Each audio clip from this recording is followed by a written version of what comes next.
some coffee, and the final Harry Potter review.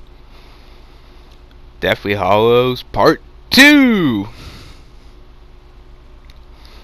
I was gonna go out on a limb here and say it. I do like this one more than Part 1. I guess because it's more action-packed. Although I really have to say this is definitely not my favorite out of the series of movies. It's not my favorite book either, but anyway. Acting, music, that whole shebang, it's still really good.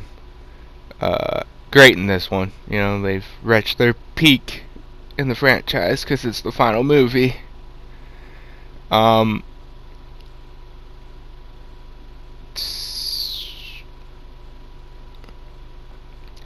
Let's see what else to talk about. Alright,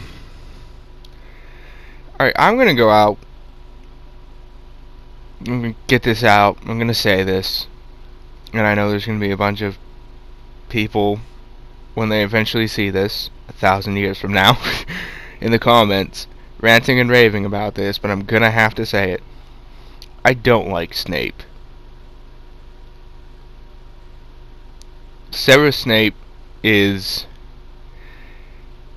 irredeemable in my eyes. Yes, I know he loved Louis and all this and that, but that doesn't really forgive him for the years of child abuse and other physical, mental, emotional damage he did to children while he was a teacher. I mean, look, just poor Neville, right? He basically tormented Neville to a level he didn't even torment Harry. And I'm also going to have to say the reason why he did it, in my opinion, why he was so cruel to Neville, was because Neville could have been the chosen one. The prophecy could have been about him, and so Snape was taking his anger and bitterness and hatred out on a child because that child's parents weren't murdered by Voldemort. But this is the guy you people seem to like so much that you're willing to forgive him anything. Also, his whole redemption thing because he loved Lily. I mean, that's not romantic. That's creepy. Literally, that's freaking creepy. I mean, you loved her, but you'll still hate and psychologically and emotionally torture her son, so I don't know, the whole Snape thing is just something I just can't reconcile with. That everybody seems to think he's some sort of hero, and it's like, no, he's not. Did he do heroic things? Yes, but that doesn't really make him a hero because they don't make up for the terrible things he did throughout the entirety of the books. Okay, now that I got that out of the way, they killed off a lot of characters in the final battle, didn't they? Remus, Nymphadora, Fred. It's like, I mean, I could almost say it contributed something if it wasn't for the fact that I felt like it was just a checklist. Like, alright, we gotta kill some characters that people actually like, so... Oh, people like Nymphadora. Oh, people like Remus. Oh, people are guests sort of like Fred and George, but I can't kill them both because I physically mutilated one of them. Oh, Fred, he's perfect.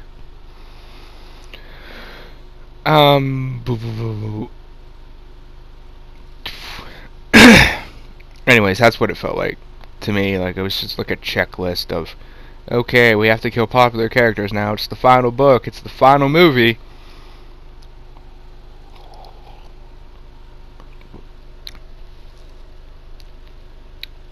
Um, for Voldemort supposedly being this most powerful wizard left alive and having the Elder Wand, the most powerful wand, he really doesn't perform any impressive feats of magic. I mean, sure, he destroys the shield, but that the Hogwarts professors make, but it's like, that's not all that impressive. Whereas all the magic he were doing in Order of the Phoenix, gone apparently. Because people don't understand, it's magic. You can literally do anything with magic. The whole confrontation with Snape in the Great Hall was kind of cool. And it's first time I think we see someone in the movies, aside from Dumbledore, actually do something with magic that isn't, woo, I've got a gun that's a stick. That being McGonagall when she starts shooting the fire at Snape, and it's like, yeah, McGonagall's cool. She's cool because she's the only one who actually does real magic. The whole Luna being the one who helps Harry realize that in order to find out about Ravenclaw's diadem, he has to talk to somebody who's dead already, so he has to talk to a ghost. It's a cool Luna moment in the movies, especially when she loses her temper with him and it's like, Harry Potter, you listen to me. But it makes Harry seem like an idiot, considering the fact he figures it out in the book all on his own without anyone's help. And he goes to talk to Nearly Headed Nick, who really, I get cutting his Death Day party from Chamber of Secrets because it was kind of like unnecessary, but at least give Nearly Headless Nick his scene in Deathly Hallows where he's with Harry, or the scene at the end of Order of the Phoenix when Harry goes to him after Sirius dies and asks Nick when Sirius will be coming back. That would have been a great scene to put on film, actually showing Harry's mourning of Sirius's death.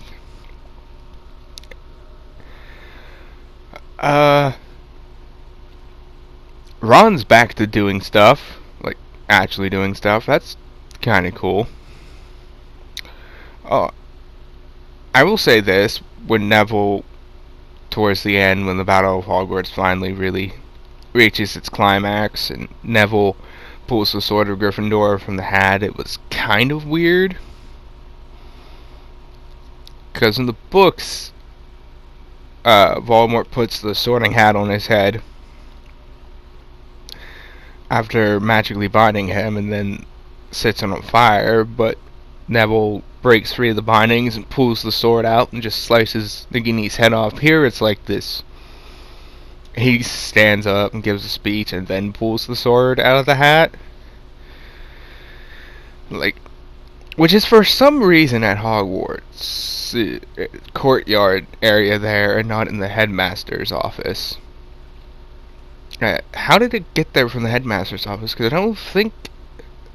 Well, no, I know the office wasn't attacked or damaged at all, because Harry goes there to use the Pensier and it looks pretty okay. There's no damage at all. So how did the Sorting Hat get from there to... in the movie? I know how it got there in the book because Voldemort summons it, but in the movie the Sorting Hat is just underneath some rubble out in like this courtyard area of Hogwarts. I don't know. That should have been like shown to have happened during the battle, or explained later how it got there.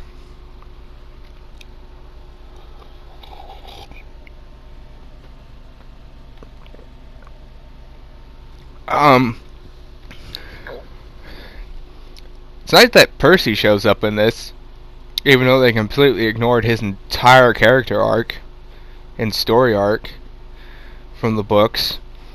In fact, it took me a couple viewings and watching some other reviews and breakdowns of this movie on YouTube before I realized that Percy actually shows up at the Battle of Hogwarts in the movie. Actually, then again, for the most part, unless you actually memorize which actor is who and which actress is who, it's kind of hard to figure out who is actually in a scene. Like, when I first watched this, I barely even noticed that Bill and Fleur were in any scenes. I guess I kind of like how they draw out Nagini being killed. And if Ron and Hermione almost dying, then Neville comes in and with the sword, you know. And I also kind of don't like it. I'm like, okay, this is wretched a level of silly to me that I just, okay. Like, no, I don't think this is epic. It's silly. One thing of also of note is, once again, the house elves are never mentioned, even though Hogwarts is supposed to, like, have 100 of them, and they actually take part in the battle. But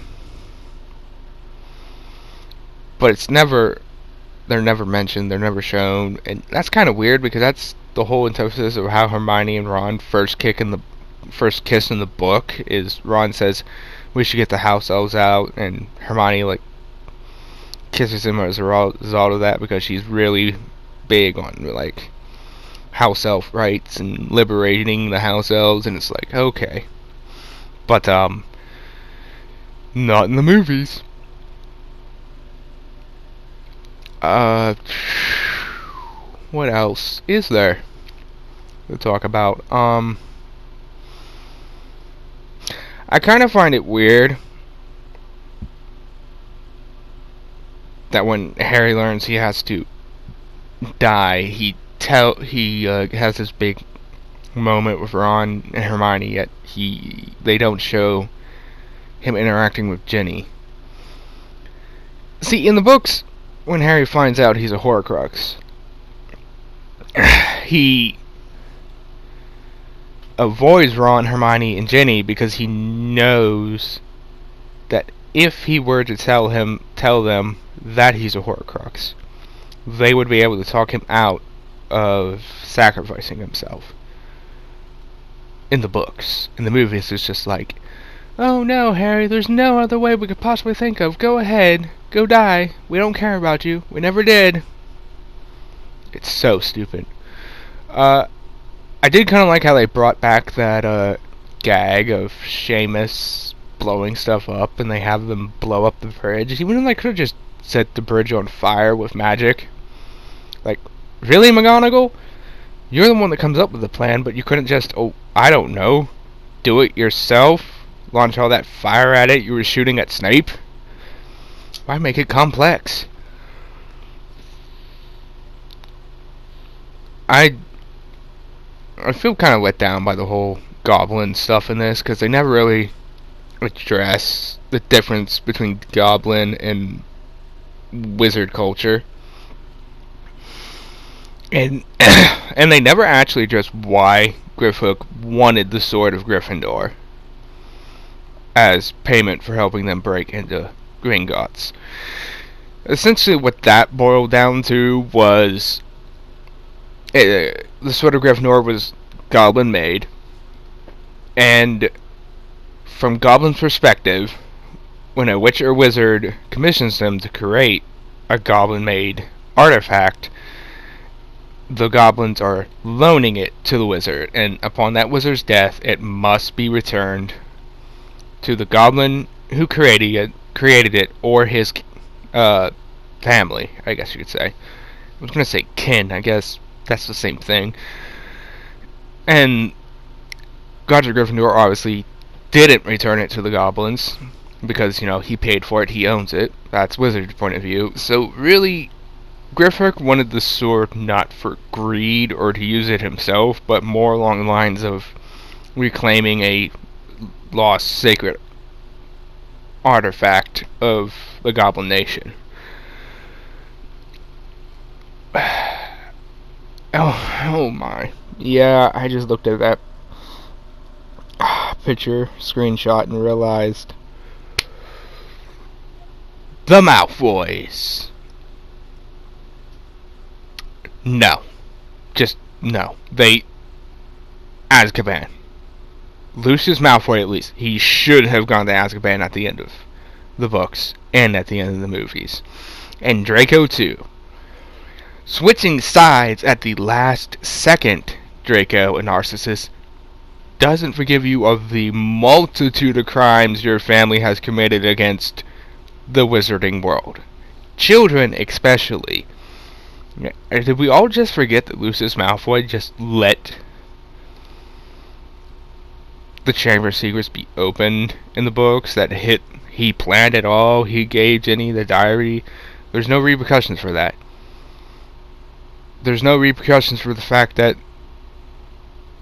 Draco was, a Death Eater. And that's the real problem.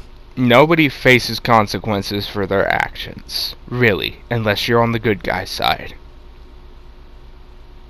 I mean, sure, yeah, plenty of the Death Eaters die in the final battle, but it's glossed over. The only one we actually truly see die, I believe, is Bellatrix, and that was like, yeah, there's no way she was going to survive the final book or the final movie either. That would have been insane. But, yeah, no. I don't agree with the whole Draco deserved redemption, or Lucius Malfoy redeemed himself by not helping Voldemort kill children at the end. Although he was perfectly alright with Voldemort killing a baby Harry or a baby Neville. So, yeah.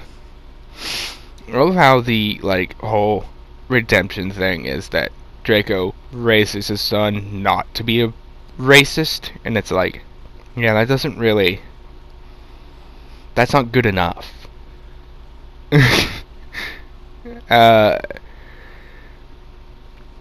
I do kind of like Bellatrix's vault, but it was a lot cooler in the books, the Lestrange vault. I really... Watching the movie and reading the books, when it comes to the Battle of Hogwarts, I really find it hard to understand how the Death Eaters came so close to winning. Because it's like, they shouldn't have been able to win this battle legitimately. Oh, and Molly killing Bellatrix was no less cringy in the movie than it was in the books. Honestly. Actually, I think it's a lot more cringy in the freaking movie.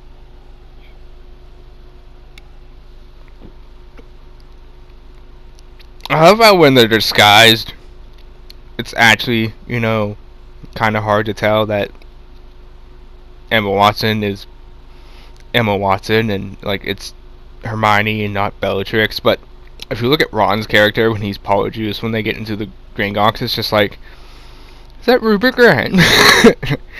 They did a really terrible job with that one. It's like, it looks so much like him.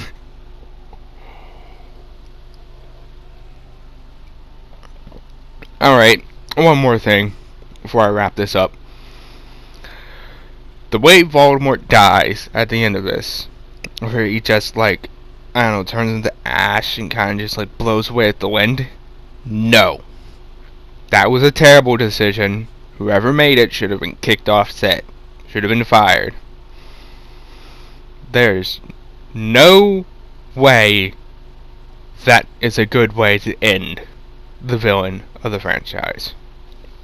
Because, first of all, it means there's no way to actually prove that he's dead.